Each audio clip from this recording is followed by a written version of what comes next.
Hey everyone, when a function y has a minimum value when x equals a, we're going to find the value of a. So basically, let's first just expand this and rewrite it to make it easier for us. So we're going to use this formula here.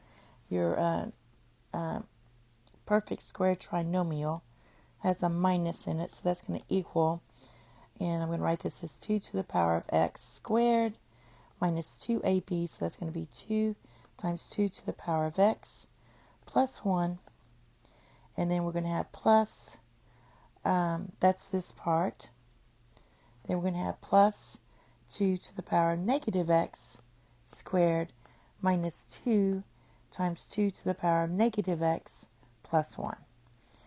Now what I want to do is use this formula here, so group it where I can condense this. So we're going to get y equals, and I'm going to group this together, so it's going to be 2 to the power of x squared plus, I'm going to pull these out, that's plus 2, and then we're going to have this one, plus 2 to the power of negative x squared, and then that's that part, and then we still have left 2, I'm going to factor out this 2 here, so that's going to be 2 times 2 to the power of x plus 2 to the power of negative x.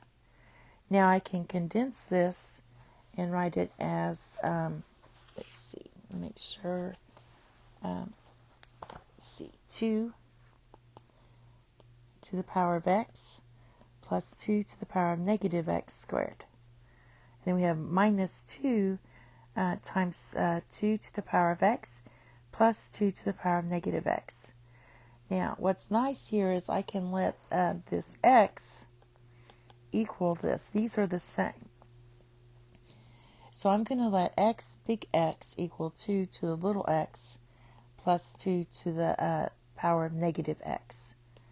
And I can do that because 2 to the power of x is positive, and also 2 to the power of negative x is positive. This one would be a fraction, but it's still positive. All right. We're going to use the relationship between the arithmetic and geometric means, and that's when we have these two terms here, 2 to the power of x equal to 2 to the power of negative x. And this can happen when x equals 0. And when x is 0, the right-hand side, if we call this A and this B, the right-hand side equals the left-hand side. All right, and that happens when x is 0, because you'll get 1 equals 1. All right, so given that, we're going to go ahead and use the formula for relationship between arithmetic mean and geometric mean. So it should be greater than there. So we're going to have 2 to the power of x. That's your A. Your B is 2 to the power of negative x. That's going to be greater than or equal to 2 times the square root of 2 to the power of x times 2 to the power of negative x. Now, this right here equals 1. Right? 2 to the power of x minus x equals 2 to the power of 0. That gives you 1. So this is just going to equal 2. All right, so therefore this is your x, so my big X is going to be greater than or equal to 2, because this part here equals 2. All right, so now let's write this out as y equals big X squared minus 2x.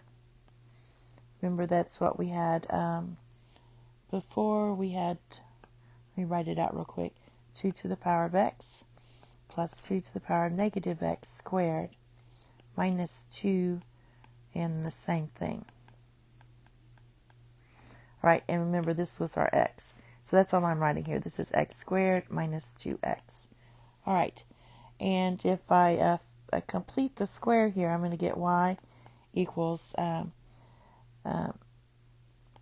x squared minus 2x, and you're going to have to add 1 to complete the square, but then you have to subtract 1.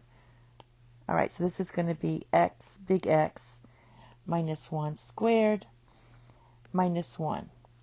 And again, this is for when x is greater than or equal to 2. All right, so I graphed it.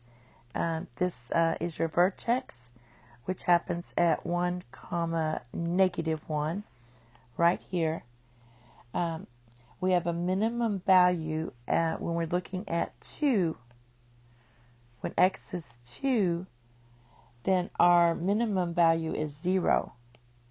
Y has minimum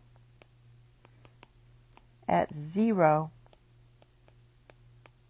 because this point here is 2 comma 0, when big X is 2. Therefore, when we have 2 to the power of x plus 2 to the power of negative x equals 2, then x equals 0. Because that will give you 1 plus 1 equals 2. Therefore, my a is 0. That's going to be your value of a, which is this right here. Thank you. Have a nice day. Bye-bye.